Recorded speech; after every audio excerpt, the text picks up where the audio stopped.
The Six-Day War, a pivotal event in Middle Eastern history, did not erupt in a vacuum. It was a culmination of various factors that had been brewing for years, setting the stage for a conflict that would reshape the region. It was the culmination of decades of political turmoil, marked by a series of events that heightened tensions and deepened divisions.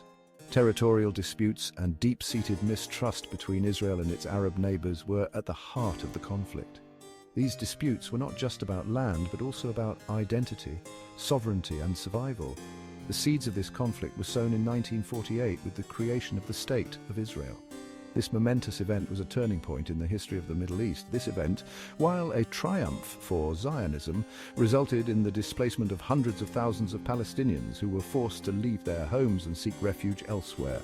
The creation of Israel created a festering wound in the region, as the displaced Palestinians and their descendants lived in refugee camps, often in dire conditions with the hope of returning to their homeland.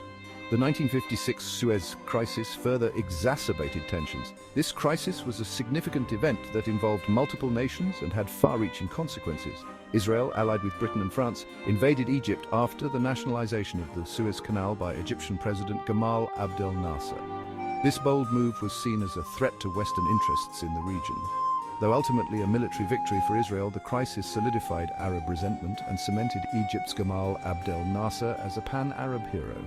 Nasser's defiance against Western powers resonated deeply with many in the Arab world. The withdrawal of Israeli forces under international pressure only served to deepen the sense of grievance and a thirst for retribution among the Arab nations. This withdrawal was seen as a humiliation and a reminder of the unresolved issues in the region. These past conflicts cast a long shadow over the region.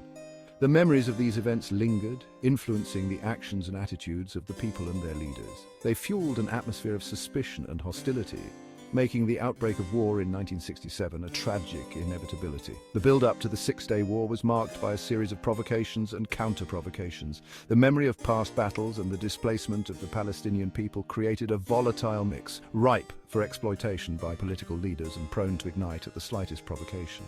The plight of the Palestinian refugees became a rallying cry for Arab nations. The years following the Suez Crisis were marked by an uneasy peace. This period was characterized by a fragile stability that could be shattered at any moment. Border skirmishes and acts of sabotage by Palestinian fedayeen, or guerrillas operating from neighboring Arab states, became increasingly common.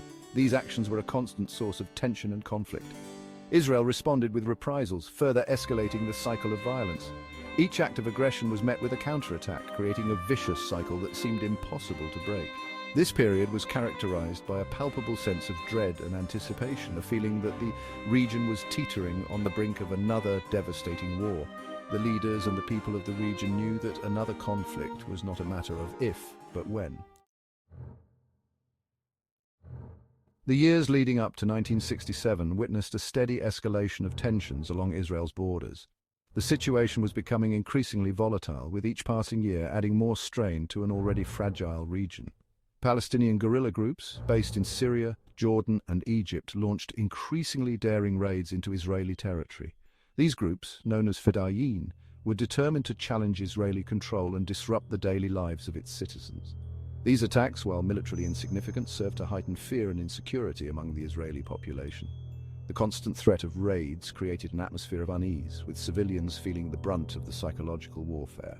They also put immense pressure on the Israeli government to respond forcefully.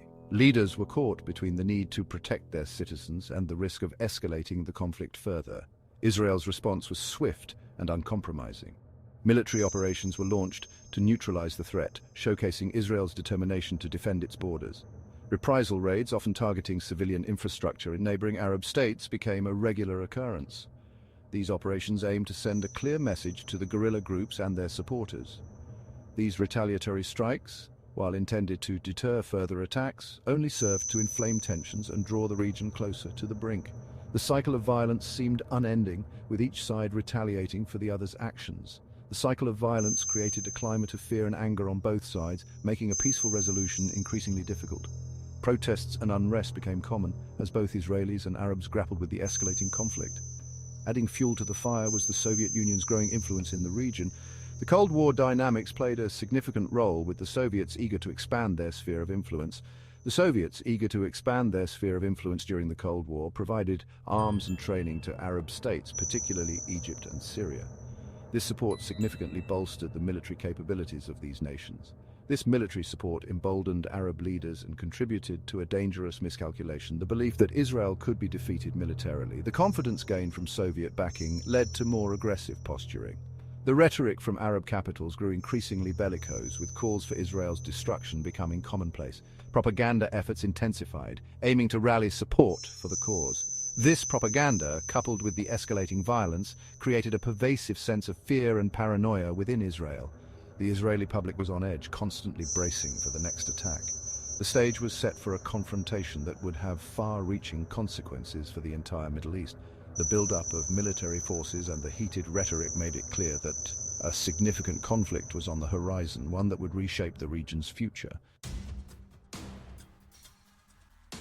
In May 1967, Gamal Abdel Nasser, the charismatic and influential leader of Egypt, made a series of fateful decisions that would prove disastrous for his country and plunge the entire region into a devastating war. Responding to false Soviet intelligence reports of an imminent Israeli attack on Syria, which were designed to provoke a reaction, Nasser ordered the mobilization of Egyptian forces into the strategically crucial Sinai Peninsula, a move that would escalate tensions dramatically. This move, while intended as a show of force and solidarity with Syria, was also a demonstration of Egypt's military might and Nasser's resolve. However, it was perceived by Israel as a grave and immediate threat to its security, prompting a state of high alert. Nasser further raised the stakes by demanding the removal of the United Nations Emergency Force, or UNEF peacekeeping force, from the Sinai Peninsula. The UNEF, stationed in the region since the Suez Crisis of 1956, had served as a crucial buffer between Egyptian and Israeli forces, maintaining a fragile peace. Its removal, at Nasser's behest, created a dangerous vacuum and heightened the risk of direct confrontation between the two nations.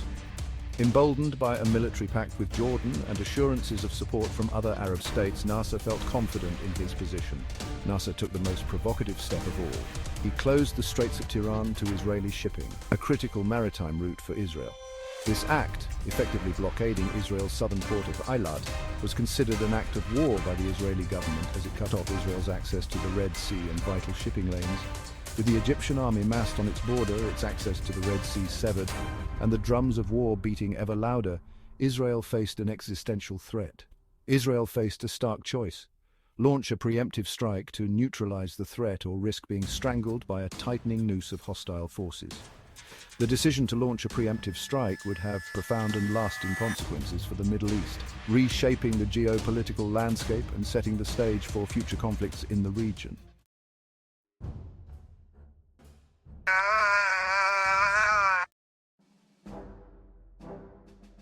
The Six-Day War saw rapid and decisive movements on multiple fronts. As the conflict progressed, the strategic importance of the Golan Heights and the West Bank became increasingly clear. Israeli forces, recognizing the necessity of these territories, intensified their efforts. The Golan Heights, with its elevated terrain, provided a significant military advantage, while the West Bank held historical and strategic value. By the end of the conflict, both regions had fallen under Israeli control, reshaping the geopolitical landscape of the Middle East. The Six-Day War resulted in significant territorial changes. Israel captured the West Bank, Gaza Strip, Sinai Peninsula, and Golan Heights. This shift in borders had profound implications, particularly for the Palestinian population. Many Palestinians were displaced, leading to a mass exodus. The war created a new wave of refugees, adding to the already complex and painful history of displacement in the region. The aftermath of the Six-Day War left a legacy of occupation and ongoing conflict. The territories captured by Israel became points of contention and sources of tension. The occupation has led to decades of military presence, settlement building, and periodic violence. This enduring conflict has shaped the lives of countless individuals and continues to influence regional and global politics. The struggle for justice and equality remains a central issue. Palestinians in the occupied territories face numerous challenges, including restrictions on movement, economic hardship, and limited access to resources.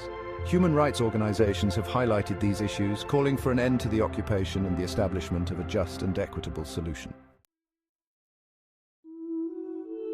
Despite the deep-seated conflicts, there is a pressing need for dialogue and reconciliation. Peace initiatives have been proposed, but lasting solutions require genuine efforts from all parties involved. Building mutual understanding and trust is essential for creating a future where both Israelis and Palestinians can coexist peacefully. The journey towards reconciliation is undoubtedly challenging, but it is a path that must be pursued for the sake of future generations.